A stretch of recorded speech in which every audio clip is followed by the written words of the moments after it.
de aquel que está en el trono. En Cristo bendice tu palabra. Amén. Hermano, por favor, le invito a ocupar su lugar. Hemos visto el mensaje poderoso de la palabra del Señor a lo largo del capítulo 1, capítulo 2 y capítulo 3 del libro de Apocalipsis. El Señor nos mostró que Dios usó a un varón anciano ya, creyendo él que de repente no tendría más valor su ministerio. Tiene 90 años. ¿Qué puede hacer un viejito ya exiliado, ya finalizando en el ocaso de su ministerio? Y Dios tenía un plan para este viejito. Así que si Dios pudo usar a Moisés a la edad que él tenía, a Abraham, y pudo usar también a Juan, puede usar a cualquiera de nosotros para su gloria y para su honra. En el día del Señor, en la isla de Patmos, en el Espíritu del Señor se acercó a este hombre. Dios Padre entregó esta revelación a Jesucristo. Jesucristo lo entrega a un ángel, el ángel lo entrega a Juan y Juan lo entrega a cada uno de nosotros en un día especial, en un lugar especial, en un momento especial, en el Espíritu, cuyo tema principal es la revelación de Jesucristo. Lo demás va a ir debajo de este tema. No son las profecías, que son importantes entenderlas, pero el tema es la revelación de Jesucristo. Cristo Jesús revelado a todo color. A lo largo del capítulo 1 vimos la revelación de Cristo gloriosa ante sus siervos. Y hemos visto esta gloriosa revelación de Cristo. Sus vestiduras, sus cabellos, sus pies, el resplandor de su rostro, el lugar donde está, su poder, su majestad y el temor que deberíamos tener. En el capítulo 2, después de mirar las cosas que has visto, ahora dijo el Señor, ve y habla las cosas que son. Y este Cristo tiene un mensaje para cada una de sus iglesias, iglesias locales, iglesias independientes, iglesias soberanas, donde hay un pastor predicando la palabra y hay un grupo de hermanos que están viviendo conforme a ello. La gloria del Señor está ahí. Cristo está en medio de los candeleros. Él gobierna la iglesia a través de su mano, a su diestra, que tiene en esta diestra. La palabra de Dios dice, tiene a las estrellas. Cada una de las estrellas son los mensajeros del Señor, los ángeles del Señor, los siervos del Señor, dedicados a predicar la palabra de Dios. Y Dios tuvo un mensaje duro para 5 de estas iglesias. Lo que tengo en contra de ti, has dejado tu primer amor. Lo que tengo en contra de ti, permites una falsa doctrina. Lo que tengo en contra de ti, permite la inmoralidad. Lo que tengo en contra de ti, oh mi amado hermano, que tienes nombre de que vives y estás muerto. Lo que tengo en contra de ti, arrepiéntete pues. Y si no, quitaré el candelero de su lugar. Oh, pero a otras 2 iglesias, como la iglesia en Esmirna y la iglesia de Filadelfia, Dios en su gracia no tuvo nada en contra, sino más bien que resaltó sus virtudes. Una iglesia fiel hasta la muerte, como la iglesia en Esmirna, y una iglesia que, a pesar que era débil delante de los demás, era fuerte, porque era una iglesia que guardaba la palabra de Dios y Dios la amaba mucho. Ahora estamos en el libro de Apocalipsis capítulo 4 y entramos a nuestro mensaje, hermano mío. La palabra de Dios dice el verso 1: después de esto miré y he aquí una puerta abierta en el cielo. Note la expresión después de esto. La palabra de Dios está llena de estas expresiones en el libro de Apocalipsis. Hay una cronología en la Biblia que es importante poder seguir. No necesariamente esta cronología concuerda con los eventos externos cronológicamente registrados, sino parte de nuestro Dios. Esta cronología nos invita a meditar, porque el Señor dice después de esto. El Señor en su gracia está mostrando algo. Primero, en el capítulo 1 ya hemos mencionado la gloria de Cristo. El capítulo 2, el mensaje de Cristo a las iglesias. La gloria de Cristo a las iglesias, el mensaje de Cristo a las iglesias. Ahora el Señor dice, la iglesia, después de contemplar la gloria de mi Hijo, la iglesia, después de recibir mi mensaje, mis advertencias y entender quién soy yo delante de ellos como el gran pastor de las iglesias, ahora deben mirar el futuro. De alguna forma deben mirar lo que va a pasar con ellos.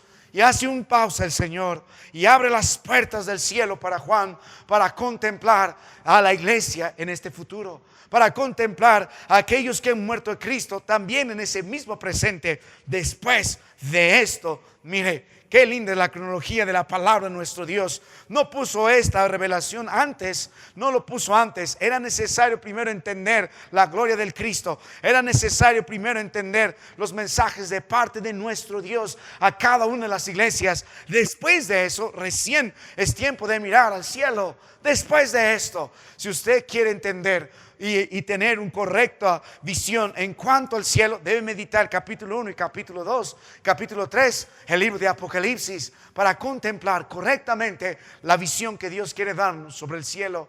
Ahora, nosotros hemos mencionado la última vez que predicamos sobre esto, que hay muchos supuestos testimonios de hombres y mujeres que murieron y fueron al cielo y volvieron. Nosotros hemos registrado algunos de ellos. Un hombre llamado Don Piper dijo que tuvo un accidente automovilístico, murió, se fue al cielo, vio magníficas puertas, lindas personas y que él conocía en vida y le dio la bienvenida. Y cuando vemos la palabra de Dios, Juan nunca relata una puerta magnífica en los cielos ni magníficas personas. Luego vimos que otro hombre llamado, o una mujer llamado Carol Meyer, fue al cielo y miró muchas mariposas. Y la Biblia nos relata, en ningún momento nos señala que había mariposas. Había otra mujer llamada Sondra Abrams que murió a los 30 años debido a una reacción alérgica y que ella en la sala de emergencia parece que murió. Luego afirmó haberse ido al cielo mirando su cuerpo ahí y ella ascender por el cielo, recorrió directamente a Jesús, él la abrazó y trató de todo corazón hacer una película con Cristo Jesús y dar un poderoso testimonio. Después de todo esto, ella supuestamente resucitó y vino para escribir un gran libro y una gran película sobre cómo es el cielo. En la palabra de Dios no tenemos ningún registro así. Ahora, cuando mediten esto, hermano mío, lo interesante en la fascinación del hombre que hay después de la muerte, hay muchas teorías, hay muchas experiencias, pero tristemente la mayoría de ellas no concuerda con la visión de la palabra de Dios. Entonces, argumento número 1, ¿por qué cualquiera que dice muerto fui al cielo y resucité y les cuento la historia? Primer argumento en contra de ellos, si no se ajusta a la palabra de Dios, es una mentira nada más, es un engaño. Segundo argumento, hay una sola forma de ir a los cielos y no es una experiencia nada más. No es que yo he muerto y de pronto el Señor me llevó y luego me resucitó y luego pedí que me regrese y volví. No.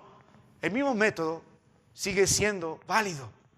Juan tuvo que aprender esto. Una puerta abierta en el cielo y alguien con voz de trompeta, ese alguien Jesucristo, le dijo: sube acá. La invitación sigue siendo por la gracia. El método para llegar al cielo sigue siendo Cristo Jesús. Él es la puerta. Entonces tenemos dos argumentos poderosos en contra de cualquiera que dije que murió, miró los cielos y de pronto despertó. Mi amado hermano, cuando usted vuelve a la palabra del Señor, lo que usted quiere entender es la visión correcta sobre el cielo. Dios quiere que Juan tenga una visión correcta sobre el cielo. Dios quiere que cada una de las iglesias, las 7 iglesias que hemos visto desde Éfeso a la Odisea, tengan una visión correcta sobre el cielo. Y Dios también quiere que usted y yo tenga una visión correcta sobre el cielo. Después de esto, en la cronología de Dios. Después de esto, en la cronología de Juan.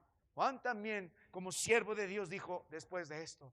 Era necesario, después de mirar la gloria de Cristo, después de escuchar los mensajes del Señor y las advertencias a la iglesia, después de esto es necesario tener la visión correcta del cielo. Ahora, hermano mío, volviendo a la palabra de nuestro Dios, si usted nota la expresión de tiempo, después de esto, mire, note la palabra del Señor. Y he aquí una puerta abierta en el cielo.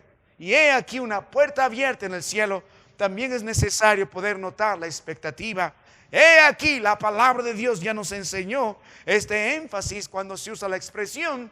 Dios quiere que dejemos de pensar en lo que estamos pensando, de ocuparnos en lo que nos estamos ocupando para mirar. He aquí una puerta abierta en el cielo. A lo largo de la Biblia, solo 2 hombres en la palabra de Dios, solo 2 hombres, y está en el Nuevo Testamento, uno es el apóstol Pablo y el otro Juan, que realmente llegaron al cielo. Realmente llegaron al cielo. Solo 2 hombres. Solo 2 hombres. Otros en el Antiguo Testamento, como Isaías en el capítulo 6, otros como el libro de Ezequiel en el capítulo 1, el capítulo 3, otros hombres como el libro que registra Daniel, y este varón llamado Daniel, tuvieron visión acerca del cielo, pero nunca fueron arrebatados allí. El que está en espíritu aquí, el que está realmente en el cielo, es Juan. En el caso del apóstol Pablo, Dios prohibió al apóstol Pablo de escribir lo que vio en el cielo. El Señor tenía sus razones. En el caso de Juan, el amado, el apóstol, Dios sí le dijo: escribe las cosas que ves, escribe las cosas que son, escribe las cosas que serán, por una razón. El Señor quiere que usted y yo tengamos la visión correcta de esto. Y en eso la expectativa nos ayuda, porque dice, he aquí una puerta abierta en el cielo. ¿Qué es lo que hemos de contemplar? ¿Qué es lo que Dios pone en énfasis? Una puerta abierta en el cielo. ¿Qué nos invita a esto, a meditar? Mi amado hermano, que ninguno va a entrar al cielo a su propia forma ni a su propio método. Ninguno va a entrar al cielo de una forma clandestina, ni tampoco va a tratar de sorprender al Señor entrando al cielo por lo bajo u otro camino. La palabra de Dios es clara, dice una puerta abierta en el cielo. No dice dos puertas, no dice tres puertas, dice una puerta abierta en el cielo. El énfasis es claro, hay una sola puerta abierta. Y es a través de esa sola puerta que uno entra legítimamente a la presencia del Señor en el cielo.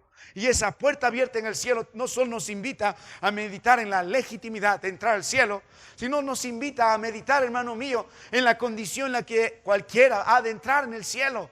La expectativa es una puerta abierta en el cielo. No vas a entrar por la puerta que quieres. Hay una sola forma de entrar en el cielo legítimamente, y ese es Cristo Jesús. Él es la puerta. Pero también nos invita a meditar en nuestra condición. Este varón no fue como quiso y tocó las puertas y forzó a ser entrado. Este hombre fue invitado por parte de nuestro Dios.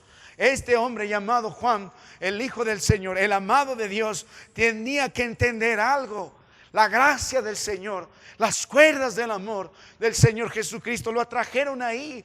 La sangre preciosa de Cristo que perdonó sus pecados es el medio por el cual nosotros tenemos entrada con el Padre. El hombre debe entender que él no merece entrar por la puerta abierta en el cielo. Juan entiende, y cualquiera que miró la gloria del Señor, la santidad de Dios, la majestad de Dios, la grandeza de Dios, llega a entender que es un pobre pecador miserable, digno del infierno. En el libro de Isaías, en el capítulo 6, va a ver la reacción de Isaías. Dijo al mirar la gloria, soy un hombre de labios inmundos, que vive en pueblo de labios inmundos. Cuando miramos el libro de Ezequiel, vez tras vez, en las visiones de la gloria de Dios, desde el capítulo 1, el hombre de Dios llamado Ezequías también cae rendido en temor. Hemos visto la reacción de Juan en el capítulo anterior, capítulo 1, cuando miró la gloria de Cristo Jesús, cayó como muerto en temor. Todo hombre que contempla la gloria de Dios contempla cuán pequeños somos, cuán putrefactos somos, cuán pecadores somos, cuán inmerecedores somos. Por lo tanto, si tenemos entrada al cielo, contemplamos la gracia del Señor. Ha sido mayor. Entonces, cuando uno ve la puerta abierta en el cielo, entiendes la manera de entrar. Solo a través de Cristo Jesús. No hay otra forma de entrar al cielo. No es en obras, no es en la religión, no es en mi creencia, no es en mi propia convicción. He estado en tantos entierros y en todos quieren que podamos predicar. El hombre o la mujer ha ido al cielo. Y he estado en muchos donde sé el borracho murió borracho, el adúltero murió en su adulterio. ¿Qué esperanza hay? Oh, hermano mío, está en el infierno. Mi amado hermano, medite en la palabra de Dios, porque no solo nos invita a meditar en la legalidad, en el método de entrar al cielo, sino en nuestra condición. Ninguno podrá entrar en el cielo con el cuello erguido y la cabeza levantada. Creo que la puerta abierta en el cielo será tan baja para que cada uno de nosotros entremos humillados ante la presencia del Señor, porque no merecíamos tal invitación, no merecimos tal premio, no merecimos tal recompensa de poder nuevamente estar juntamente con el Señor allá en esa puerta abierta en el cielo. Mi amado hermano, decíamos la última vez que todo hombre pecador imaginando que entraría a los cielos sería un hombre completamente miserable. Contrario a lo que las películas y los hombres religiosos promueven. Todos quieren ir al cielo, todos quieren ir al cielo. El pecador no sabe lo que dice si muere en su pecado. Y todos dicen seguramente porque era una linda persona estará en el cielo. Oh, mi amado hermano, el pecador va a ser miserable en el cielo, porque no se podrá ubicar, no conocerá el camino, no conocerá los cantos, no podrá mirar con gozo el atractivo de Cristo Jesús, porque por naturaleza el pecador no quiere venir a Dios, ni puede venir al Señor. Aborrece lo bueno, aborrece lo santo, aborreció a Cristo Jesús de tal forma que gritó crucificarle a Él. Es miserable el pecador. Solo los que han sido salvos por el Señor, humillados, entran a la presencia del Señor reconociendo su gran favor hacia nosotros, Pero medite en la expectativa. He aquí una puerta abierta en el cielo. Predica la legalidad. He aquí una puerta en el cielo. Predica nuestra humildad, nuestra condición delante de Dios. Pero he aquí una puerta en el cielo. En la expectativa, hermano, predica algo más. Nos invita a usted y a mí a seguir abrigando esperanza. Cuando nosotros partamos un día, dejemos a este tabernáculo a ser carcomido por los gusanos y el polvo vuelva al polvo. La esperanza que hemos de abrigar en nuestro último latido, nuestro último suspiro en la tierra, es una puerta abierta en el cielo. Nota la expresión abierta. No es una puerta cerrada, es una puerta abierta. Abierta en la gracia del Señor. Abierta por dentro por Cristo Jesús. Abierta para los que han muerto en Cristo. Como dice 1 Tesalonicenses el capítulo 4. Cualquiera que muere en Cristo tiene la esperanza un día de mirar una puerta abierta en el cielo. Es esperanza, es esperanza. Note la expectativa, pero hay algo más. Cuando la palabra de Dios dice, he aquí, y empieza a describir todo lo que hay en el cielo, una puerta abierta en el cielo, nos da una advertencia de poder prestar atención a la descripción. Qué bueno ha sido nuestro Dios. Aunque Él dijo, cosa que ojo no vio y ni oído oyó, son las que tiene preparado para nosotros. Aunque Cristo dijo, voy pues a preparar morada en los cielos para vosotros, algunos tenemos cierta idea del cielo. Dibujamos el cielo, representamos el cielo, tratamos de imaginar cómo será el cielo, cómo serán esas calles doradas, cómo será ese árbol de la vida, cómo será estar en esa nueva Jerusalén cuando descienda de los cielos. Hay muchos que tienen cierta idea, cierta concepción, pero la palabra de Dios a través de la expectativa, he aquí una puerta abierta en el cielo, nos invita a conocer. Dios es bueno, nos prepara para estos días. No va a ser desconocido porque por la fe aprendemos lo que va a pasar en el cielo. He aquí una puerta abierta en el cielo. Y si se abrió por la gracia de Dios para Juan, se abre para cada uno de nosotros en nuestros días. El libro de Apocalipsis se escribe para exhortar a los hermanos que están perdiendo su fe, están sufriendo gran persecución. Jerusalén ha sido destruida 20 años atrás. Las familias están dispersas. El emperador romano se ha ensañado. Los judíos se están persiguiendo. Hermanos están muriendo, comidos por fieras, ahogados, torturados. Hay muchas iglesias que no están sobreviviendo. Otros están influenciados por la cultura romana. Muchos se están burlando, como dijo el apóstol Pedro. ¿Cuándo vendrá el Señor? ¿Cuándo vendrá el Señor? Por eso se escribe el libro de Apocalipsis, para mirar al Señor, para mirar a ese Dios y gloria que está sentado en el trono y sigue siendo el Señor. Y para abrigar la esperanza y para que usted y yo podamos entender, he aquí una puerta abierta en el cielo.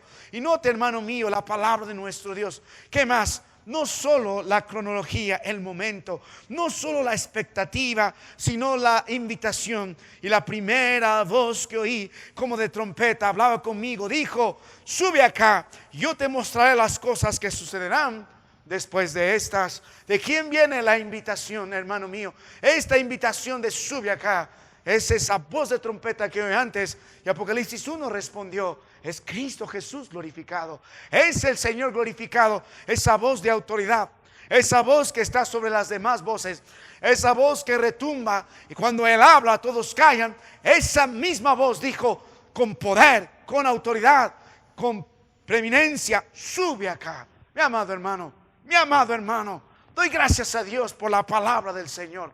Doy gracias a Dios por el poder de su palabra. Doy gracias a Dios, hermano mío, porque ese es el método en la gracia del Señor para subir al cielo. Por el poder de nuestro Dios, por la intercesión de Cristo Jesús. Por eso predicamos la palabra de Dios. Cristo miró a un grupo de personas saliendo de la ciudad de Naín. Todos seguían al cajón de aquel joven que solía alegrar el corazón de su madre, que era muy querido en la ciudad de Naín. Y detrás de ese cajón una viuda lloraba constantemente, porque el único que ella tenía sustento. Ser viuda en esos días era bien terrible. Perdías todo, no tenías derecho a nada. Los viudas y los huérfanos eran la clase social más baja. Ahora ella perdía todo lo que tenía. No solo vivía en pobreza, sino en dolor, angustia y vergüenza. Era notada como la maldición de Dios sobre ella, pobrecita. Entonces Cristo miró, dijo, mujer, no llores, en Lucas 7, y dijo, tocando el féretro, dijo, joven, a ti te digo, levántate. El joven se levantó. La palabra de Dios. En los días de la predicación para las familias y los jóvenes, el énfasis ha sido la palabra de Dios. ¿Quién podrá ayudar al joven sometido en sus vicios? La palabra de Dios. ¿Quién tendrá el poder de levantar un hombre caído? La palabra de Dios. ¿Quién podrá levantar a estos huesos secos, darles nervios, carne, órganos y producir vida, latir el corazón? La palabra de Dios. La palabra de Dios creó el universo. La palabra de Dios sostiene el universo. Pero la palabra de Dios es poder de Dios para salvación. La palabra de Dios es vida. Y cuando Cristo dice sube acá, el hombre va a subir. No hay otra forma. Mi amado hermano, yo amo la palabra del Señor por el poder de las Escrituras. Defendamos la palabra de Dios. Prediquemos la palabra de Dios. El Evangelio de Cristo es poder de Dios para salvación. Entonces nota la invitación. Sube acá. Y nota el propósito de la invitación. Y hemos visto de quién vino la invitación de Jesucristo, cómo le invitó con su palabra, en qué consiste. Sube acá y yo te mostraré las cosas que sucederán después de estas. Doy gracias al Señor, hermano, que Dios hace una clara diferencia. Hay muchos que ponen lo siguiente. En nuestros días, con mi familia, muchos años atrás, en la búsqueda incesante de encontrar la verdad, un día recaímos por algunos meses en reuniones de los gnósticos, y el mensaje de muchos era el cielo y la tierra, el infierno y el cielo. No tu vida puedes hacer un cielo, que tratan de jugar en eso, pero no hablando del cielo y el infierno como un lugar real. Pero el Señor está marcando eso. Dice, sube acá. Sube acá. Tú vives en la tierra, pero sube acá. Hermano, aunque Juan esté escuchando esto, cada uno de nosotros probablemente escucharemos esto el momento que partamos a la presencia de Dios. Sube acá. Sube acá. Sí, descendieron. Sí, fueron alejados de mí. Sí, su pecado los condenó al infierno. Pero yo digo, sube acá. El método sigue siendo el mismo. Aún en la visión, por gracia, por medio de la fe en Cristo Jesús. De Él comienza todo, en Él termina todo. Y nuestra responsabilidad es creer en Él. Sube acá. Hay hermanos que hemos enterrado en Cristo Jesús y que al final de sus días se consolaron con las promesas de que están en la presencia del Señor. Escucharon las palabras, sube acá. Probablemente dejaremos de escuchar el lamento de los que están alrededor de nuestro lecho de muerte, el consuelo de los himnos donde alguna vez cantamos y hermanos partieron a la presencia de Dios. Probablemente los oídos se hacen más sordos al entorno nuestro. No sé cómo será ese momento, nunca lo he experimentado.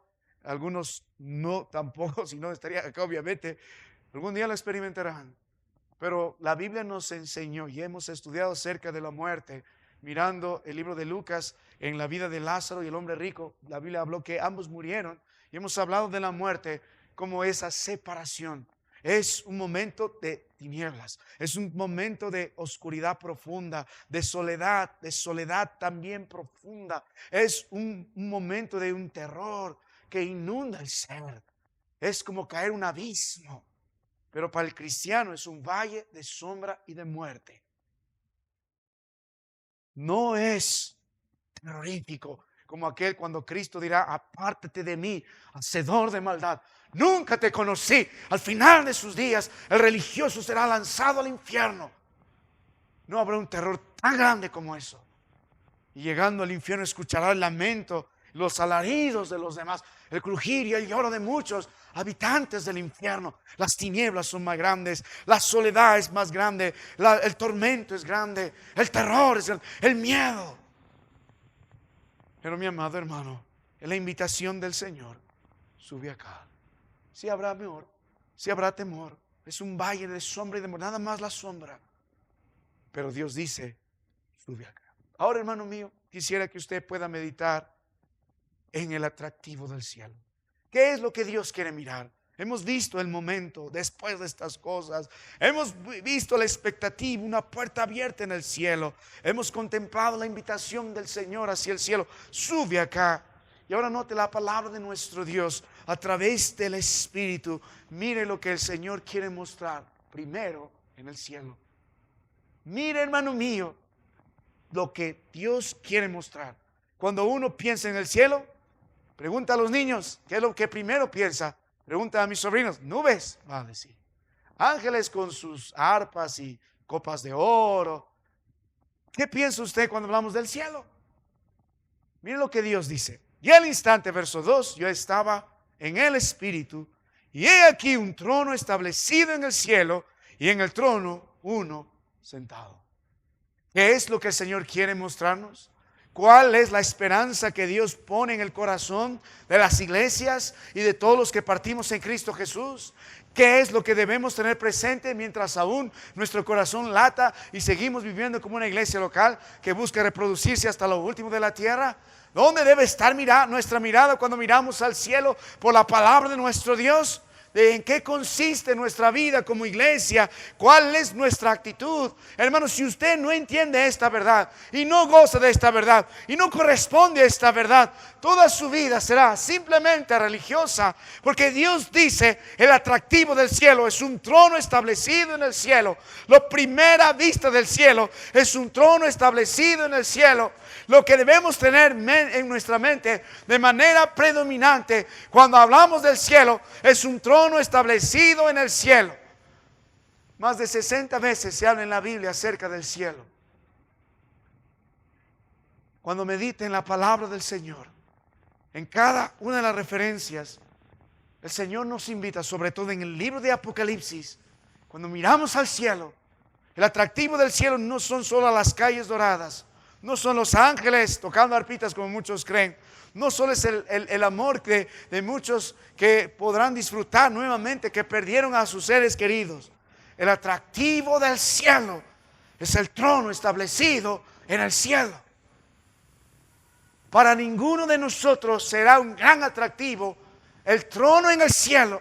No habrá una esperanza viva y real cuando muramos y partamos a la presencia del Señor, abrigando la promesa de estar en el cielo, si es que nosotros, estando en vida, no hemos aprendido a mirar al trono establecido en el cielo.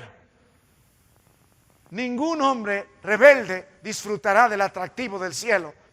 Ninguno que proclama al Rey y luego vive en sus fechorías y andando conforme a su corazón y sus propios estatutos, va a disfrutar del atractivo del cielo. Porque lo que miramos en el cielo es un trono establecido en el cielo. La palabra establecido es firme, es un trono eterno. No somos los únicos que estamos mirando. Juan no es el único que está mirando. El libro de Apocalipsis va a traer a memoria muchas de las profecías del Antiguo Testamento. Si queremos entender el libro de Apocalipsis, tenemos que estudiar Ezequiel, tenemos que estudiar Daniel, tenemos que estudiar el libro de Isaías, tenemos que entender estos libros, entre otros, de que hablaron acerca de esto. Y la palabra de Dios nos muestra algo, siempre en esta verdad: Cristo Jesús es el Rey. Hay un trono firme, hay un trono eterno, hay un trono donde todo dominio y toda potestad se somete. En el libro de Salmos, en el capítulo 2, cuando tenga tiempo vaya ahí, el salmista también está mirando este trono firme y la forma en que el hombre se revela entre este trono que es firme y eterno. Y aunque el hombre no quiera someterse, este trono va a someter a todo dominio y a toda potestad. Ninguna potestad, tanto en las regiones celestes como en la tierra, vive sin verdad, sin someterse al trono. Mi amado hermano, aún Satanás tiene que someterse al trono. Aún el hombre más rebelde un día se postrará ante el trono. El atractivo del cielo es el Rey. El atractivo del cielo es un Rey soberano. El atractivo del cielo es un Rey victorioso. El atractivo del cielo, el centro del cielo, todo lo que acontece es el trono establecido en el cielo. ¿Sabe, hermano mío? Si usted no entiende esta verdad, nunca gozará de la promesa de vida eterna. Si bien es cierto, el trono está establecido en el cielo. Es un trono que no va a caer. Es un trono que nunca será, traspasado. Es un trono firme. Es un trono eterno. Pero sin embargo, ese trono debe estar ubicado también en nuestra iglesia. ¿Cuál debe ser el atractivo en nuestra iglesia? Cristo Jesús, su trono. No podemos nosotros tratar de ejercer nuestra vida en hermandad en la iglesia bajo nuestro propio criterio. Ese rey nos dejó su palabra. Hay un rey en la primera iglesia bautista de Huancayo. No es el pastor, no son los diáconos, no es el hermano más generoso, es Cristo Jesús. Él merece gloria, Él merece honra. Nosotros nada más somos súbditos del rey. ¿Cuál debe ser el atractivo de nuestra iglesia? El trono establecido. Todos deben saber que en nuestra vida de iglesia, Cristo Jesús es el Señor. Cristo Jesús es el soberano. Cristo Jesús es nuestro Rey. ¿Cuál debe ser entonces el atractivo para que no solo nuestra iglesia, su familia llegue a ser como el cielo? Hablamos la expresión y hemos escuchado esta expresión durante los días que las familias han estado escuchando los mensajes en el campamento. Lo más cerca al cielo debe ser su familia. ¿Cómo será lo más cerca al cielo su familia? No solo el gozo, no solo la paz, no solo la armonía. Todo esto es consecuencia de que hay un trono establecido en su familia. Hay un padre que ha dicho: hijos, yo y mi casa vamos a servir a Jehová. Él es el Rey en nuestro hogar. Cuando era niño en esta iglesia había un corito que lo cantaban en la escuela de padres constantemente, y algunos lo repiten: con Cristo en la familia, un feliz hogar, un feliz hogar, un feliz hogar.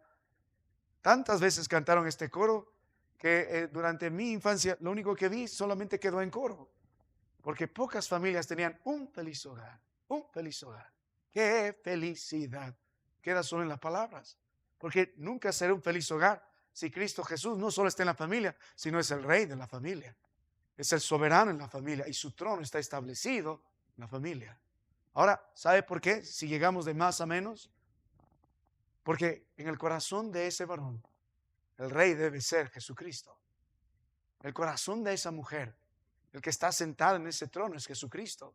El corazón de sus hijos, el que está sentado en ese trono, debe ser Jesucristo. Usted puede meditar un momento en la palabra de Dios. El atractivo del cielo no son las calles doradas. El atractivo del cielo no son las piedras preciosas. El atractivo del cielo no es ese gran río. El atractivo del cielo no es ese, gracias a Dios por todo lo que Dios va a poner ahí, el árbol de la vida. Pero cuando miramos al cielo, lo primero que Dios quiere que contemplemos del cielo no son nuestros familiares tampoco. No son los amados hermanos que enterramos. El atractivo del cielo es el trono establecido y sobre aquel que está sentado en el trono. Mi amado hermano, cuando nosotros empezamos el proyecto de construcción en la iglesia y ahora estamos desarrollando, una de las cosas que concordamos mucho con el arquitecto que está a cargo de la ejecución de este proyecto era algo: no necesitamos un letrero para que la estructura predique que es una iglesia. Ese era el propósito del diseño y me gustó la perspectiva de eso. Porque yo tengo y tenemos vecinos a los costados, y si verán tanto a esta esquina hay una gran clínica, aquí al lado hay restaurantes. ¿Qué es lo que resalta? Su letrero. Cuanto más grande, mejor. Más luminoso, mejor. Y pasábamos por ciertos restaurantes y mirábamos con el arquitecto, vacíos los restaurantes, pero grandes letreros. Mire, podemos tener nombre de que vivimos, pero estamos muertos. El punto de lo que estoy mencionando, si en el criterio del arquitecto, sin ser cristiano, entiende que lo que estamos haciendo es una iglesia, y los espacios y la estructura y la cara debe predicar que es una iglesia, más allá de tener el título, con mayor razón en nuestras vidas. No solo hablando de lo material, sino nuestra vida diaria, nuestra conducta diaria ha de predicar más que mi profesión pública verbal que soy cristiano. Mi vida debe predicar que Cristo es el Rey, que Cristo es mi Señor.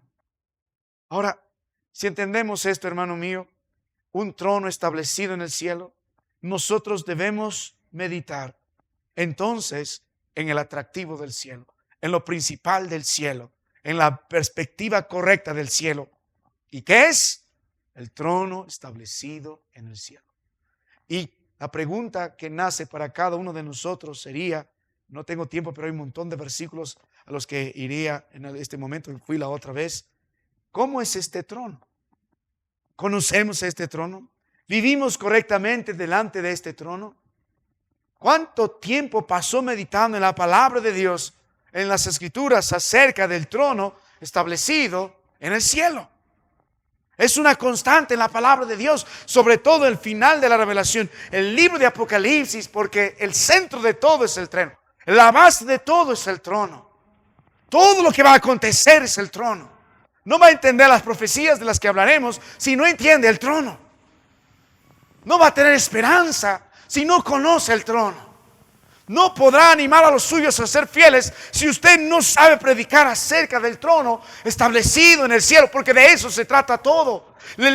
Hay un solo mensaje, sí, en la Biblia. Hemos hablado de la direccionalidad en la palabra de Dios, el plan de redención, pero por todo ello está en una forma conjunta. El mensaje bíblico se trata sobre quién es el rey, desde la eternidad hasta la eternidad. Un trono establecido en el cielo. Ahora, hoy vamos a ver la primera lección. Hay 4 lecciones, porque si solo meditamos en el trono, el libro de Apocalipsis 4, vamos a analizar al que está en el trono. Vamos a meditar lo que está alrededor del trono. Vamos a ver lo que sale del trono. Vamos a ver lo que está debajo del trono. Todos estos detalles, el libro de Apocalipsis, son importantes, porque al final, como cristianos, tenemos que tener una respuesta a ello. ¿Cuál será nuestra actitud ante ese trono? Ahora vamos a meditar la primera lección rápidamente. Note el Apocalipsis capítulo 4. Medite en el versículo que estamos leyendo, versos 2. Y al instante yo estaba en el Espíritu y aquí un trono establecido en el cielo. Y nota, vamos a ver primero lo que está en el trono. El que está en el trono. Y he aquí en el trono que dice uno sentado. Y en el trono. Primero note, hermano mío, ¿quién es el que está en el trono? Si vemos la palabra de nuestro Dios a lo largo del libro de Apocalipsis y en todas las visiones del libro de Daniel, libro de Ezequiel, libro de Isaías, es obvio, es Dios. No es un ángel, es Dios. Si entendemos eso, ahora considera algo importante. ¿Cuál es la posición de aquel? La Biblia hace el énfasis, y en el trono, no hay nadie más, de manera singular, y en el trono, dice, uno sentado.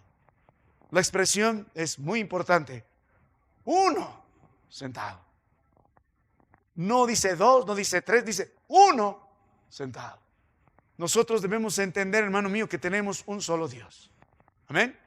Hay muchas doctrinas, hermano mío. Y mire, para nosotros es fácil poder abrigar las doctrinas que ya abrigamos sobre la palabra de Dios, sobre la iglesia, sobre Dios mismo. Pero cuando usted estuviera en los primer siglo y segundo siglo de la era cristiana, todavía se estaba estableciendo estas verdades. Había lucha, ¿qué libro es inspirado? ¿Qué libro no es inspirado? ¿Qué es verdad? ¿Qué no es verdad? Había evangelios paralelos, como en el primer siglo apareció el protoevangelio de Santiago, que predicaba la vida en la niñez de Jesucristo y la vida de María. Pero no está en la palabra de Dios, pero muchas iglesias lo aceptaban como verdad. Había muchas doctrinas sobre quién era Cristo. Había muchas peleas sobre quién era el Espíritu Santo, cuál era el rol del Padre. Nosotros ya tenemos la verdad. De Génesis a Apocalipsis está completo esto. Ahora nosotros creemos que hay un solo Dios.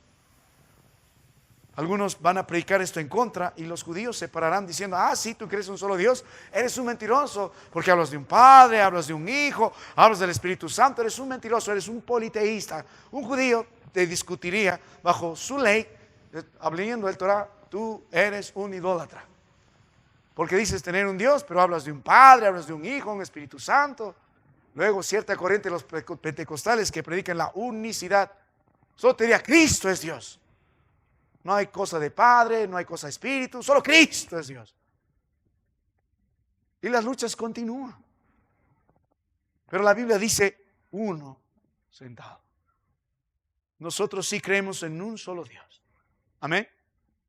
Y este Dios a lo largo de las Escrituras se ha mostrado a través de sus manifestaciones. El Padre, el Hijo, el Espíritu. siguen siendo Dios. Siguen siendo uno. Y la Biblia, el libro de Apocalipsis, los va a mostrar. En el trabajo del Padre hemos visto el libro de Apocalipsis capítulo 1. Note la Biblia, Apocalipsis capítulo 1, verso 1. La revelación de Jesucristo que Dios, hablando del Padre, le dio. Y vamos a ver que Jesucristo es el Cordero inmolado, digno de adoración, igual que Dios. Y ahora vemos la palabra del Señor. El Espíritu de Dios sigue obrando. Porque Él dice, estaba yo dice verso 2, verso 3, 4, verso 5, vamos más adelante. Verso 10, yo estaba en el Espíritu en el día del Señor. Ahí están las personas de nuestro Dios. Ahora, volviendo a las Escrituras, hermano, vuelvo un momento a la palabra del Señor. Entonces, vamos a meditar en esta verdad. Dios dice, mira el trono establecido. Primero tienes que contemplar al que está en el trono. Es Dios. Y ahora, este Dios soberano, sublime, grande, majestuoso, digno de gloria, digno de honra, tiene una posición. La Biblia dice, uno, ¿qué dice? ¿Cuál es la postura del Señor? Sentado. Este Dios soberano, omnipotente, creador, todopoderoso, el sustentador, está sentado en su trono.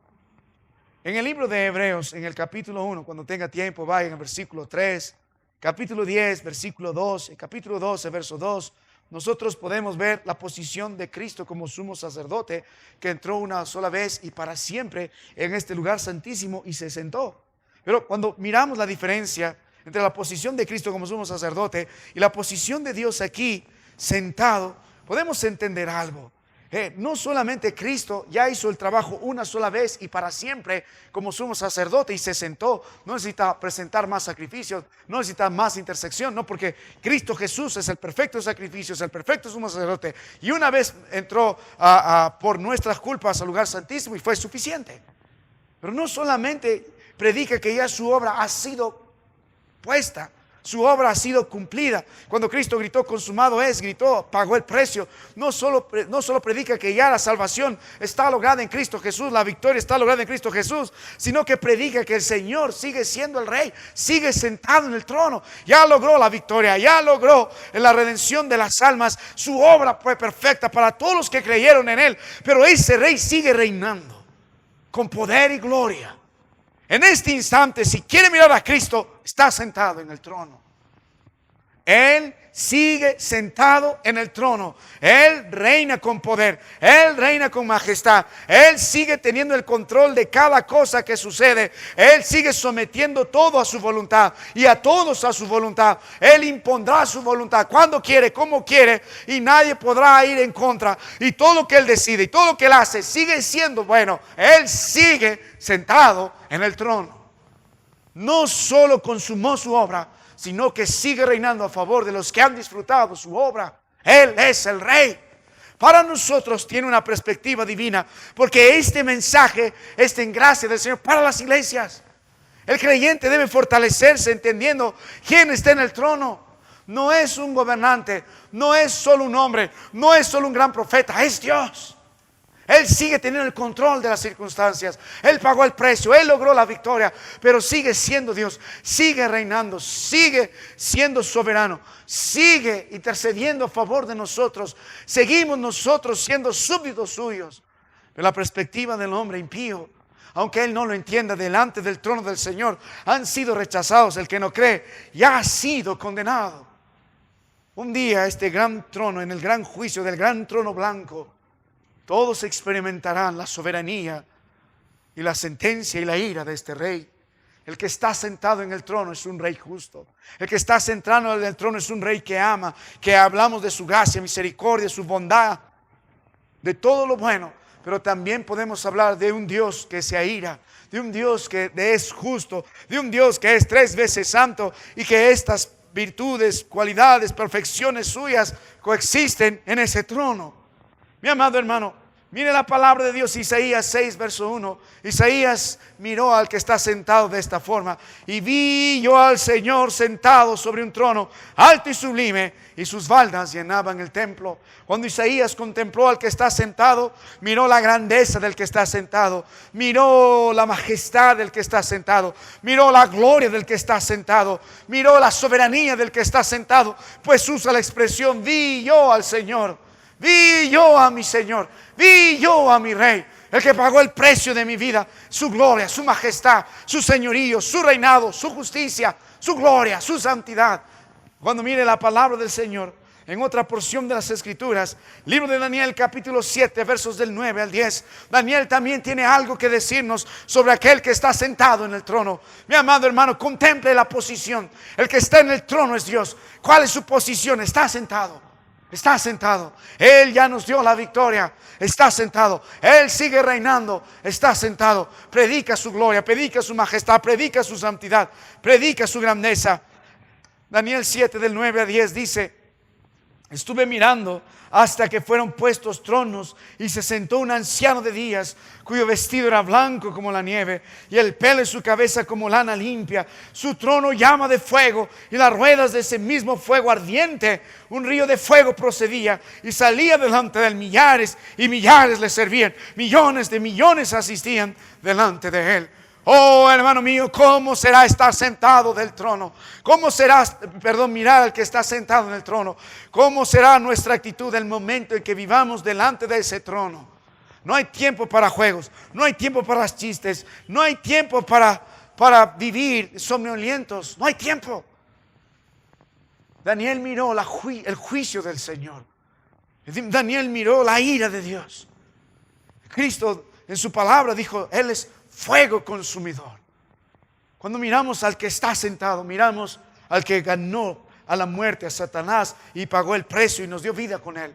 Cuando miramos al que está sentado en esta posición, miramos al Rey que sigue gobernando, que sigue impartiendo justicia. Miramos al Rey que sigue siendo glorioso, que sigue siendo santo, que sigue siendo majestuoso. Miramos al que está sentado, que sigue gobernando, que sigue derramando su ira, que aquel que es fuego consumidor, aquel villano, aquel impío, va a sufrir las consecuencias de su ira.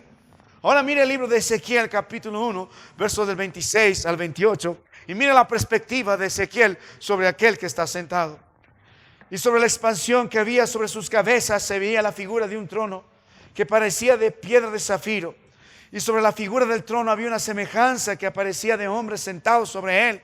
Y vi apariencia como de bronce refulgente, como apariencia de fuego dentro de ella, alrededor, desde el aspecto de sus lomas para arriba y de sus lomos para abajo. Vi que parecía como fuego y que tenía resplandor alrededor, como parece el arco iris que está en las nubes el día que llueve. Así era el parecer del resplandor de la gloria de Dios, el resplandor alrededor. Ezequiel también templó al mirar que está en el trono sentado, su gloria, su majestad, su juicio, su ira, su santidad, su justicia. Mi amado hermano, ojalá no vayas a casa esta noche sin mirar por la fe, por la palabra del Señor, al que está sentado en el trono. Es Dios. Al que está sentado en el trono, este Dios que no cambia, este Dios inmutable que pagó el precio de nuestro rescate, que sigue siendo el Rey, glorioso, majestuoso, lleno de santidad, alto y sublime, inconmensurable, grande nuestro Dios. Indignos somos de aquel Dios, insignificantes somos delante de aquel que está sentado. Somos pequeños, dignos de su ira, pero por su gracia podemos tener acceso a ese trono. Quiero que mediten una vez Apocalipsis capítulo 2 y note algo más, capítulo 4, algo más. Mire el detalle del que está sentado, su aspecto. ¿Quién está en el trono? Dios. ¿Cómo está en el trono? Sentado. ¿Y cuál es el aspecto? La apariencia, lo que quiere Dios que miremos en el libro de Apocalipsis sobre el trono. Y el aspecto del que estaba sentado era, note el número 1, dice, semejante a piedra de jaspe y de cornalina. Y había alrededor del trono un arco iris semejante en aspecto a la esmeralda. Aquí hay 3 colores que es importante, hablando de las piedras preciosas, resaltar, que representan a la luz de la palabra del Señor a virtudes y perfecciones de nuestro Dios. cuando volvamos a la clase de homilética y nos toque ver las reglas de interpretación de las profecías, una de las grandes reglas que debemos tener en cuenta es que no podemos suponer lo que significa. Mayormente el Señor siempre nos va a dar significado de las analogías, de las figuras que hace. Entonces, nuestra primera fuente es eso. Ahora, entendiendo esto, no es la primera vez que se habla de esto. Por ejemplo, el libro de Apocalipsis, capítulo 21, el versículo 10, esta descripción centellante del capítulo 4 va a ser mencionada nuevamente en el capítulo 21. Y la Biblia dice, y me llevó en el espíritu a un monte grande y alto, y me mostró la gran ciudad santa de Jerusalén, que descendía del cielo teniendo la gloria de Dios, y su fulgor era semejante de una piedra preciosísima, como piedra de jaspe, diáfana como el cristal. Cuando habla de las piedras el Señor, en este caso Juan, tratando de explicar la gloria de Dios, ¿cómo, hermano, a qué cosa del universo podríamos nosotros tomar en consideración para hablar de la gloria de Dios? Que hay una semejanza de su gloria. El sol, el resplandor de las piedras preciosas. El Señor toma este lenguaje para darnos una idea. No hay comparación, es para darnos una idea. Entonces, cuando habla de las piedras, está hablando de su gloria, del resplandor, de su fulgor. Y cuando habla de esta piedra, por ejemplo, de jaspe, diáfana, como el cristal, está tratando de identificarse como un diamante. Todas las facetas brillantes y centellantes de la gloria de Dios siempre se van a representar como un diamante, que va a refractar la luz de todos los colores en un gran espectro, Y cuando volvemos a la Biblia habla también de una cornalina, y de ahí la palabra va a venir para la palabra sardis, donde hemos estudiado, tiene que ver con un rubí totalmente rojo o de este color de sangre. Expresa la belleza de la gloria de Dios, expresa también la ira flamante de Dios. En otros contextos, como en Apocalipsis del 6 al verso 19, va a hablar mucho de este color. Y cuando miramos el simbolismo de estas piedras de cornalina y de jaspe, vamos a hablar que también era una de las primeras y una de las últimas piedras que se encontraban en el pectoral del sumo sacerdote, allá por el libro de Éxodo capítulo 28. Podrían representar la tribu de Rubén, la tribu de Benjamín, a las que se relaciona estas piedras. Pero más allá de ir a otros significados, lo que el Señor nos está mostrando a través de estas piedras, está mostrando que el aspecto del Señor es glorioso, el aspecto del Señor es esplendoroso, el aspecto del Señor es magnífico, y los terrores de su juicio van a estar presentes en ese trono. En el libro de Hebreos 12, el versículo 29, la Biblia dice, porque nuestro Dios es fuego consumidor. Mi amado hermano, esta es la forma en que Dios trata de describirnos la eternidad suya en su gloria, en su majestad, en su morada eterna, en su morada santa, en su morada majestuosa, en su morada resplandeciente. El jaspe, famoso por sus múltiples colores, predica cuán grande es nuestro Dios, cuán intenso nuestro Dios. El arco iris que rodea de este color esmeralda es tan sobrecogedor, tan dominante, que predica cuán glorioso es el Señor, cuán brillante es el Señor. No solo se brilla su gloria, su santidad, su majestad, sino también brilla su ira, brilla su juicio a través de este color rojo. Los relámpagos, los truenos que verán en Apocalipsis 4:5 acompañarán a este aspecto temible que la palabra de Dios muestra acerca de nuestro Dios. Mi hermano, Juan está sentado ahí en el cielo, mirando, no sentado, parado, por algunos momentos la gloria de nuestro Dios. Y el hombre de Dios ya está completamente impresionado por el resplandor de aquel que está sentado en el trono, por la inmensidad de su ira, de sus juicios, aquel que es fuego consumidor. Y este tema va a ser un tema recurrente a lo largo del libro de Apocalipsis, que Dios es grande, que Dios es glorioso, que Dios gobierna desde su trono. El libro de Habacuc 2:20 dice, mas Jehová está en su santo templo, y de él delante de toda la tierra. Y la palabra de Dios también nos dijo en el libro de Salmos en el capítulo 11. Vamos un momento a esta porción de las Escrituras. Libro de Salmos en el capítulo 11. Note la palabra de Dios. El salmista vivía fortaleciendo su vida en esta verdad. La Biblia dice en el versículo 4, Jehová está en su santo templo, Jehová tiene en el cielo su trono, y de ahí sus ojos ven y sus párpados examinan a los hijos de los hombres. David también tenía una correcta visión del trono. Y mi amado hermano, ¿cuál es el aspecto de aquel que está sentado en el trono? La Biblia habla de su gloria, inmensa gloria. La Biblia habla de su santidad, de su majestad. Cuán grande es el Señor, cuán centellante es. Hemos visto nosotros algo acerca de ello cuando hemos hablado de la venida de nuestro Dios, de su segundo advenimiento, cuando Él venga en su gloria, venga con su gloria, venga con el peso de su gloria. No habrá luz tan centellante que quebrantará el universo de sus confines a sus vastos confines que la gloria de Dios. Todos sabrán que la gloria de Dios, que Dios ha llegado. No será usted está en la China y en el Perú, o aquí en el Perú se vio el primer avistamiento, posiblemente sea Dios. No, en el Perú, en la China, el universo será quebrantado por la gloria resplandeciente de Dios. Va a estar acompañado de todos otros sus ministros resplandecientes en gloria. El mundo sentirá el peso de su gloria. Todos sabrán, Él es Dios, Él es el Rey. Mi querido hermano, Dios dice, hay un trono establecido en el cielo. Es el atractivo del cielo. ¿Cómo miramos este trono? Hay lecciones que el Señor nos está mostrando. Y lo primero que Dios nos mostró esta noche es al que está en el trono. ¿Quién es? La Biblia nos habló que es Dios. Y la Biblia nos habló de su posición, está sentado. Y la Biblia nos habló de sus aspectos. Las piedras muestran su grandeza, su gloria, su resplandor, pero también muestra su ira, su justicia. Él es fuego consumidor. La pregunta esta noche es, ¿vive usted entendiendo delante de quién está? Cuando usted se presenta ante una persona con cierto cargo, con cierta importancia, con cierta autoridad, tiene mucho cuidado en su trato al hablar. Si nos visitara, no es la presidenta, es la presidente.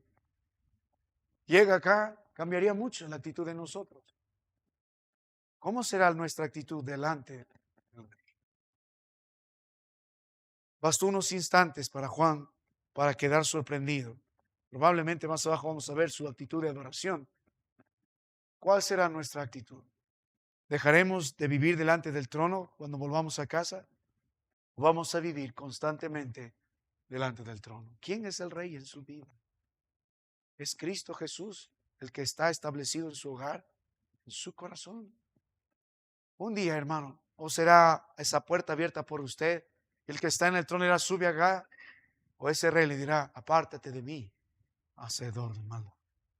El fuego resplandeciente de su ira consumirá a muchos. Vamos a terminar en oración.